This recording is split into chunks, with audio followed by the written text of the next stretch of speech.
नमस्कार प्रेक्षक हो. 14वा लोकशाहीर विठ्ठल उमप पुरस्कार सोहळा येत्या 26 तारखेला समापन्न होत आहे त्याचा.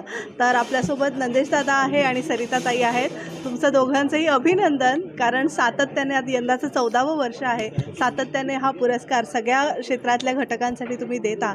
यावर्षी विशेष म्हणजे 2 पुरस्कार आहेत, म्हणजे नाटक, सिनेमा ह्या क्षेत्रातल्या लोकांसाठी तर तुम्ही नेहमी देतच असता, पण यावर्षी विशेष म्हणजे एक किन्नरांसाठी गौरीताईंसाठी, गौरी सावंत यांच्यासाठी देत आहे, आणि दुसरा आहे तो पत्रकारांसाठी.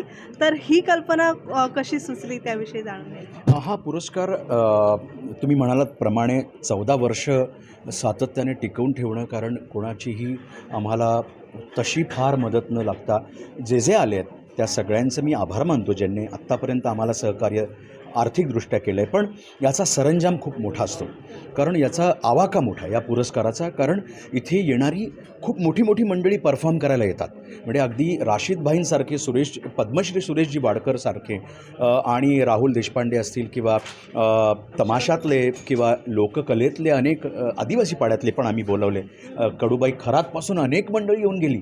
तर हा आवाका मोठा आहे, त्याचा खर्च मोठा आहे. तुम्ही म्हणालात की 14 वर्ष तुम्ही सातत्याने ठेवलं आहे, पण ते ठेवणं फार कठीण आहे, आणि ते ठेवलं जातं आहे तुम्हासारख्या पत्रकारांमुळे आणि बाबांवर प्रेम करणाऱ्या असंख्य रसिकांमुळे. हा पुरस्कार तुम्ही म्हणालात की किन्नर समाजातल्या श्रीगौरी सावंतांचं कसं सुचलं आणि क्रीडा, तर आम्ही दरवेळेस क्षेत्रांमध्ये, म्हणजे संगीत क्षेत्रामधले विविध पैलूंमध्ये काम करणाऱ्या आम्ही त्या व्यक्तींची निवड करतो. त्याचबरोबर सामाजिक क्षेत्रांमध्ये निवड करणाऱ्या काम करणाऱ्यांची निवड आम्ही करत असतो. तर आम्ही म्हटलं की अरे यंदा आपण बघूया, आणि आम्ही जेव्हा तपासलं किंवा आम्ही जेव्हा अनेकांचे बायोडेटास किंवा आम्ही त्यांचं यूट्यूबला जाऊन सगळ्यांचं कार्य बघितलं, किंवा माझ्याबरोबर श्रीगौरी सावंत एकदा आल्या पण होत्या, तर माझ्या डोक्यात त्या बसल्या होत्या. आणि मग त्यांची जेव्हा मी चौकशी केली, त्यांच्याबरोबर वाचायला लागलो त्यांच्याबद्दल, तर म्हटलं अरे केवढं मोठं काम आहे. आणि म्हणजे मी जेव्हा सांगितलं त्यांना की गौरी अरे तुला पुरस्कार आहे, अरे दादा बाप रे, इतका मोठा बाबांचा मला तू आशीर्वाद दिलास, मला मी भारावले आहे म्हणे, तू विचारतोयस काय की मी घेणार आहे की नाही.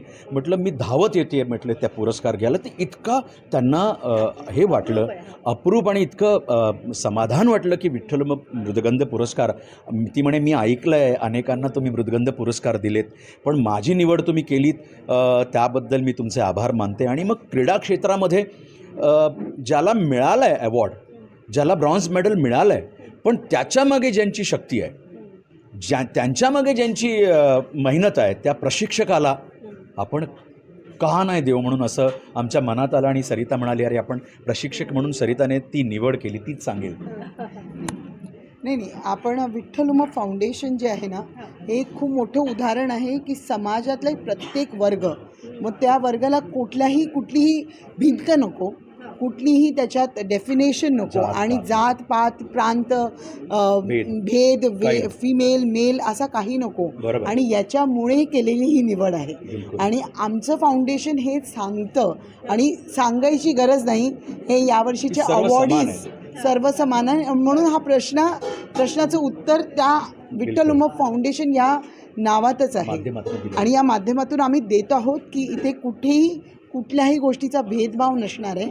आणि इकडे आपण सगळ्याच पत्रकारांना पण त्याच्यामुळेच, कारण तुमच्यामुळेच आम्ही आहोत, आमच्यामुळेच समाजही तुमच्यामुळे घडतो. आणि पत्रकार आणि मला वाटतं प्रतिनिधी म्हणून आपण त्यांना देत आहोत, कारण तुम्ही घडवणारे आहात.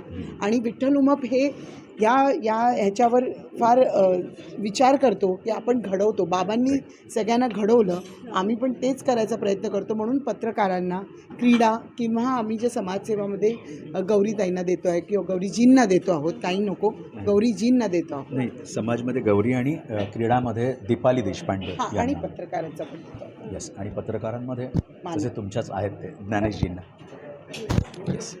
वेगळा एक विचार आहे तो म्हणजे लोकशाहीर विठ्ठल उमप यांचं स्मारक करण्यासाठी तुम्ही कार्यरत आहात. तर एक साहित्य चळवळ त्या निमित्तानं उभी राहिली पाहिजे, त्यासाठी विठ्ठल उमप यांचं पुस्तक रूपाने सगळ्यांच्या समोर आले पाहिजे, ते असा काही विचार आहे. बाबांनी त्यांचं स्वतःचं आत्मचरित्र लिहिलं आहे फू बाय फू, पण त्याच्यानंतरचंही काही बऱ्याचशा गोष्टी, बाबांचे फोटोज असतील किंवा काही गाणी आहेत, मला बाबाच्या काही गोष्टींचा अजूनही काही उलगडा करायचा आहे. ते मी कदाचित या 6 महिन्याने करेन. मी पुन्हा एकदा तुम्हाला सगळ्यांना बोलवेन 6 किंवा 7 महिन्याने. ते काय असणार आहे ते मी नक्कीच जाहीर करेन, कारण ते सरप्राईज असणं खूप गरजेचं आहे आणि त्या दृष्टीने आम्ही नक्कीच त्याबद्दल विचार करणार आहोत. लोकशाहीर विठ्ठल उमप फाउंडेशन या फाउंडेशनचं आणखी काही कार्य तुमच्या दृष्टिक्षेपात आहे का? आम्ही आता म्हणजे कॅन्सर पेशंट्स असतील किंवा अनेक दृष्ट्याने आम्ही करतोच आहोत काम. ते रेग्युलर बेसिसवर ते असतंच regular आमचं. basis वर.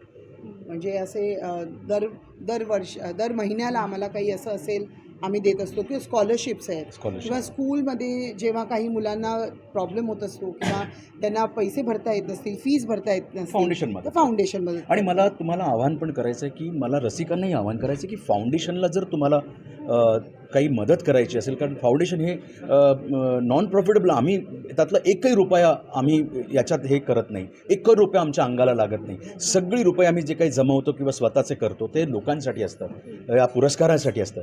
पण मला लोकांनाही आवाहन करायचं की आपल्यालाही जर फाउंडेशनला मदत करायची असेल तर आपण मला संपर्क करावा आणि त्या फाउंडेशनला आपलाही आर्थिक एक छोटासा सहभाग नक्कीच राहील अशी मी आशा अपेक्षा बाळगतो.